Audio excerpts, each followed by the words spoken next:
Yeah, yeah.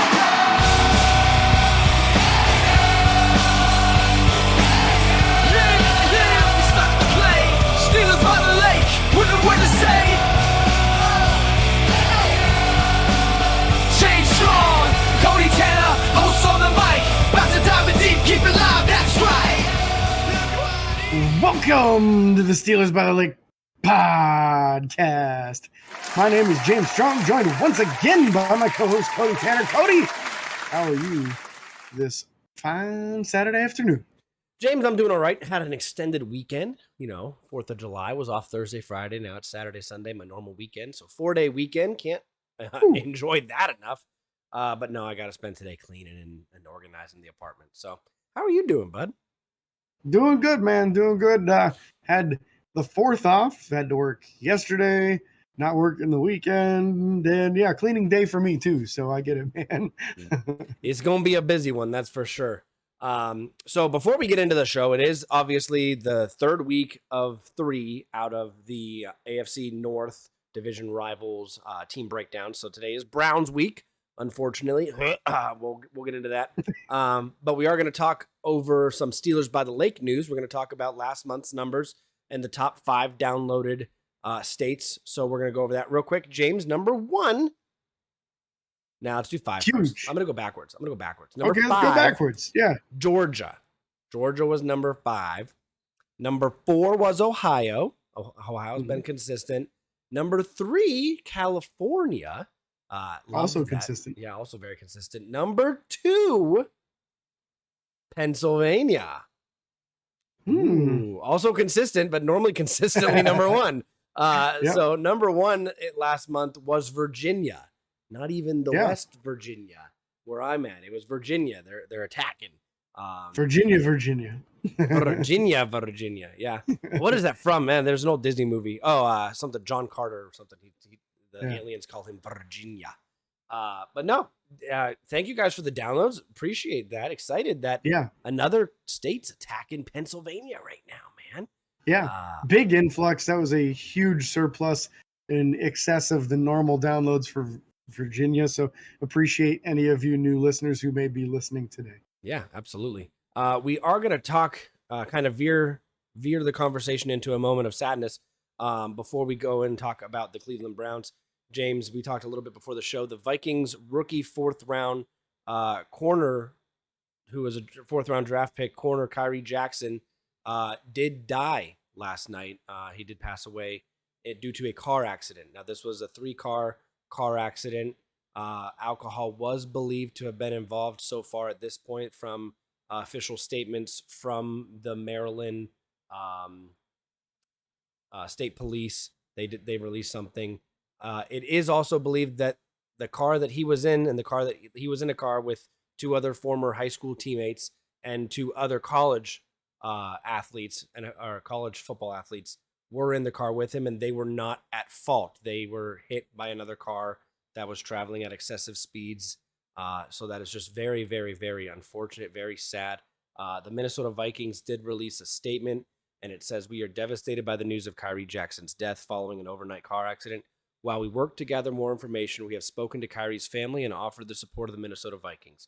We have also communicated the news to Vikings players, coaches, and staff, and have offered counseling for those who need emotional support. Our thoughts are with Kyree's family, friends, teammates, and coaches, as well as all the victims of this tragic accident." Now, it was him and the 2 high school teammates, all deceased, unfortunately. They all passed. The driver of the other vehicle at this point is apparently no injuries from what I've heard, nothing crazy at least. And then we also have remarks from the owners, the Minnesota Vikings owners. It says, "We are deeply saddened by the news of Kyree's passing. Khyree had an extremely bright future ahead of him as a player, and it was clear he was dedicated to being a tremendous person who made a positive difference in people's lives. We are thinking about Kyree's family and friends and all members of the Minnesota Vikings following this devastating loss." The head coach, Kevin O'Connell, said, "I'm absolutely crushed by this news. Khyree brought a contagious energy in our facility and our team. His confidence and engaging personality immediately drew his teammates to him. In a short time together, it was evident Khyree was going to develop into a tremendous professional football player. But what was more impressive was his desire to become the best person he could be for his family and those around him.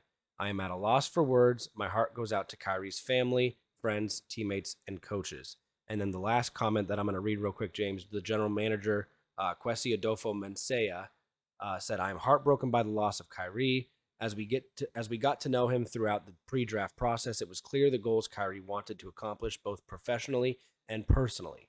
His story was one of resilience. He was taking steps to become the best version of himself, not just for him, but for those who cared about him and looked up to him.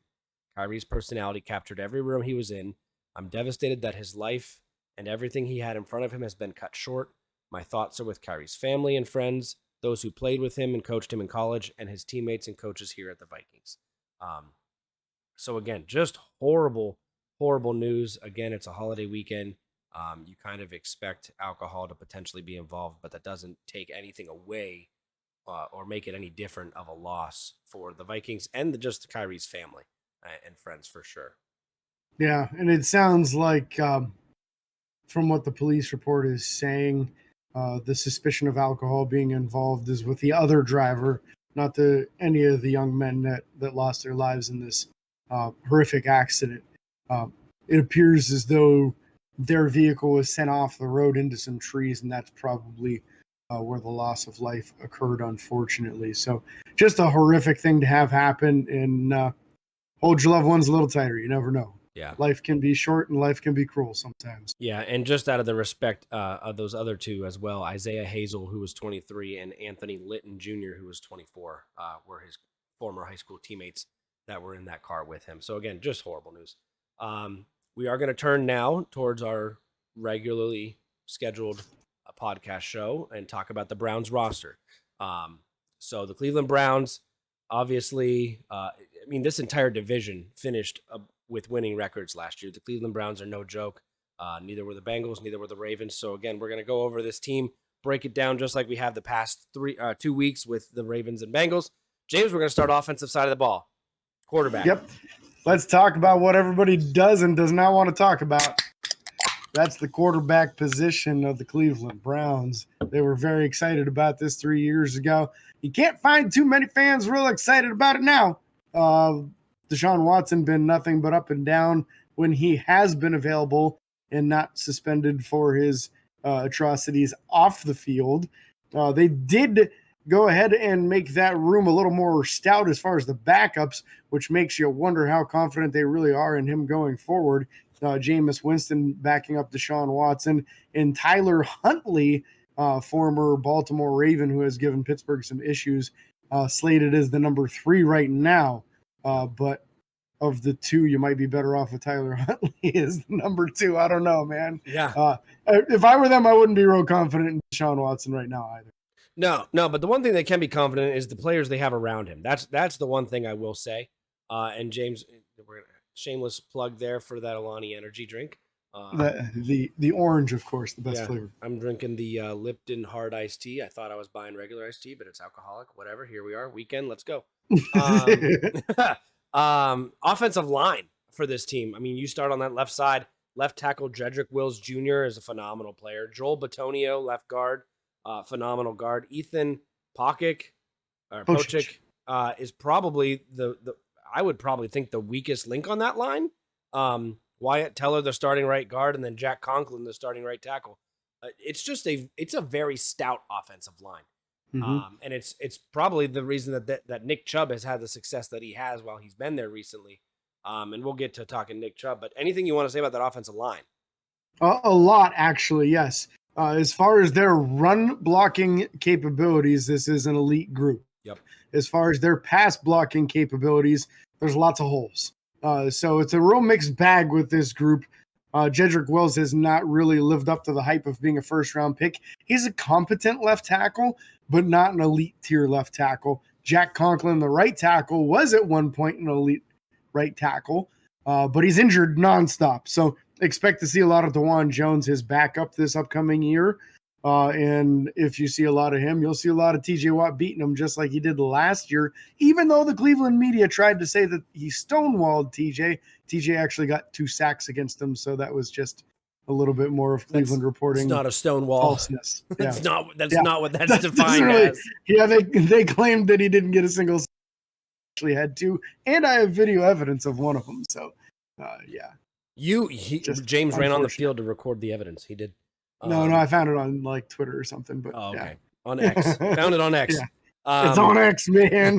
The wide receiver group here we're going to move to real quick is actually, no, let's talk Nick Chubb, running back room. Nick Chubb, Jerome Ford, Dante Foreman, and Naheem Hines. Naheem Hines listed as their fourth string. Don't mind that. It's the weird offseason. That could be a mix-up. I don't expect Hines to be fourth string, but, I mean, Naheem Hines was a previous starter for the Indianapolis Colts, a very capable running back.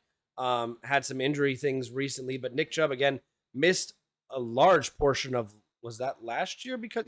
Last year, yes. Against Pittsburgh, Minka Fitzpatrick went low on him in a legal tackle, and unfortunately, a serious knee injury for him there, but expect him to come back.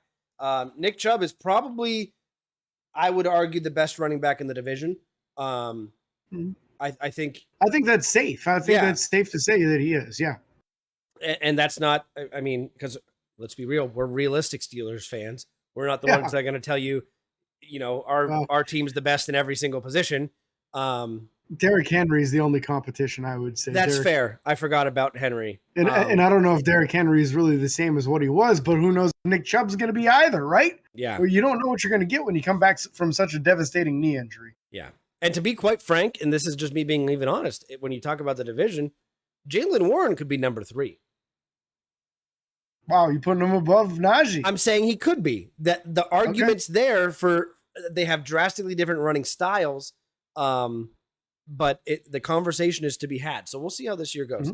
Mm-hmm. But no, Nick Chubb, very capable. If he comes back healthy, expect this team to be top 10 in running just for the simple fact that he's there. Wide receiver core here is also very talented. Amari Cooper, formerly with the Dallas Cowboys, Jerry Jeudy, formerly with the Denver Broncos, and Elijah Moore, formerly with the New York Jets, if I'm not mistaken. Sounds right. They've gone out and put this wide receiver core together from the best they could with players that were dealing with issues on their former teams or free agency or whatever. This is a very, very talented wide receiver core in those starting 3. Cedric Tillman is the only real name that stands out to me after that. I don't know a ton of those other guys' names or who they are. David Bell, the other backup wide receiver, he was like a 2nd or 3rd round pick recently. So he's a fairly high draft pick. So it's a lot of guys that either didn't work out somewhere else and have worked out for them, or they're hoping will work out for them. Amari Cooper really being the stud out of the group. So he's the one that you need to be matching up Joey Porter Jr. Versus most likely here.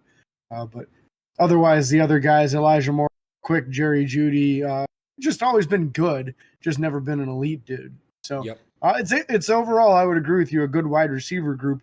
Now, the tight end, David Njoku, had himself one heck of a season last year, but his best production was near the end of the season with Joe Flacco throwing him the ball. Joe Flacco left town in free agency. So we'll see if Deshaun Watson is as willing to throw him the ball as Joe Flacco was. He should be. David Njoku is a very talented tight end. So you would think that he should lean on him. But overall, that's 4 really, really nice receiving options for this unit. And the backup running backs are also known for being good receiving options with Jerome Ford and Dante Foreman. So look for this to be basically best case scenario for Deshaun Watson as far as weapons, right? If he can't produce with these guys as weapons, man, it's time to start looking at drafting a quarterback again, because this is not going to be the long-term answer if he can't pull it off this year. I don't see them assembling a better group of skill position guys than what they've got this year in the future. Yeah, no, I agree. Looking at this defensive side of the ball, they run a 4-3, just like we've talked about in the past. Specifically, these defensive ends, I'm going to start with that D-line, obviously. Zadarius Smith and Myles Garrett. Myles Garrett, obviously, the big name there. The awkward part here, not the awkward part, but one's listed as a left and right. Myles Garrett will favor whichever side has the lesser quality offensive tackle or offensive lineman. Or if he's getting double teamed with the tight end on one side, they'll move him to the other. They're very fluent in that. I'm not saying that's a bad thing for them. They're smart with that. But Myles Garrett's stats are a little pumped because of that. And then on the interior, you have Dalvin Tomlinson and Shelby Harris. Shelby Harris, I also believe, formerly with the Denver Broncos. I believe you're correct. Very, very stout defensive front. Those 4 guys, yeah, big. If I'm not mistaken, Tomlinson is above 3. Yeah, Tomlinson's above 300, 325. And then Harris is the 288, a little bit smaller build there for him. But again, those guys are all very capable. This is a defensive front that can play the run just as well as the pass in my mind, specifically because of them moving Myles Garrett around. I think that's why they play the pass so well.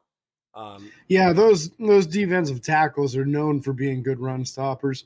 So when they get into a pass rushing situation, you'll see them kick Myles Garrett inside and use some other guys on the outside a lot of times in order to try to use his athleticism versus some guards that just don't match up against that very well. Yep. Let's talk linebackers, James. Yeah, let's do it. With that 4-3 being in mind, that means the linebackers are all considered off-ball linebackers. In Pittsburgh's system, the middle linebackers are the only true off-ball linebackers. So you'll see the weak side linebacker, Jeremiah Owusu-Koramoah, or JOK. That's the 215-pound outside off-ball linebacker, however you want to say it. He's the run and chase. If you run power at him, that's a real problem for him. Middle linebacker, Jordan Hicks. I believe he's the one that's the former first-round pick from the Seattle Seahawks. Jordan Hicks? No. No, he was a third-round pick for Philly in 2015.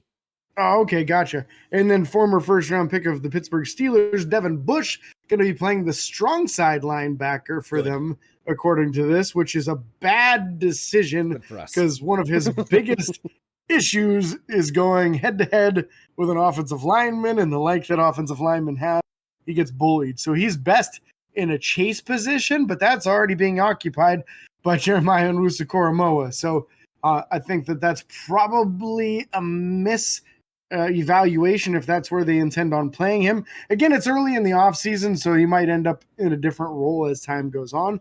We'll see. But honestly, when we saw that Devin Bush got signed by the Browns, we celebrated because of how bad his career has been post-knee injury.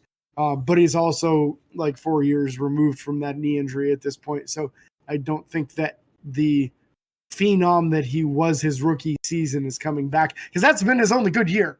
His rookie season, he was very good for Pittsburgh.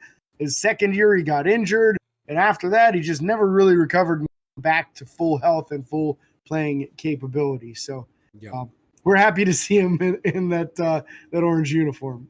Very happy. Very happy. This secondary is very capable as well. We'll talk about these guys real quick. The cornerback position specifically, you have Denzel Ward and Martin Emerson Jr. starting on the outside. And then they have Greg Newsome listed as the starting nickel cornerback. All 3 of those guys are capable.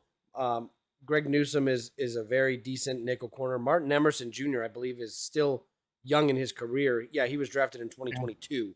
So he's only been in the league for 2 years. And then you look at the safeties, James. Grant Delpit and Juan Thornhill, very capable safeties on this team. I'm honestly surprised this team doesn't play better with or have better years because of how well this defense is stacked. It's kind of ironic. I look at it and I say defensive line's real strong, secondary's real strong, linebackers are where you're going to take advantage of. Yep. So that's what I would be doing if I was trying to build an offensive game plan against this group.